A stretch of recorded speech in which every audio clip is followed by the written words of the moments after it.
why should industry out there desire to hire an ex-military guy? Oh, geez.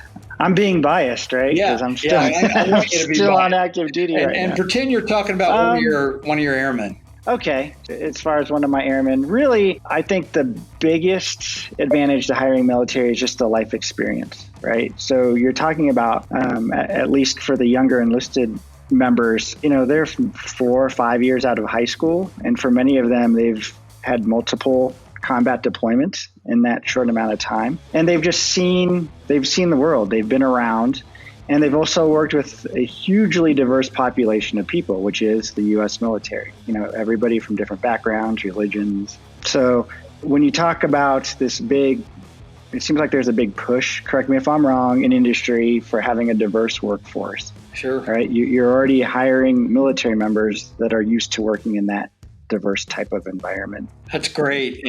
Yeah. And by the way, it's not just the experience per se, but the formal training that military members have received. Yeah, would you compare the training that, let's say, and people that aren't as familiar with the military, there's basically, two sets of folks in the military. There's enlisted and there's officers. If you think about it in the, in the industrial workplace, there's blue collar management. I mean, that's broad, over kind of a overgeneralization, but you think about the guys that come in the enlisted ranks, and they come straight out of usually high school, maybe some college, but generally have not finished college or post-secondary degree. And their education, the schools they go to, their training is second to none. They get a tremendous amount of training. And not only that, but the folks that we got a chance to serve with and if we're fortunate enough to lead, they're given a lot of responsibility at a young age. So you're bringing guys in that may only have 3, 4, 5 years experience with a tremendous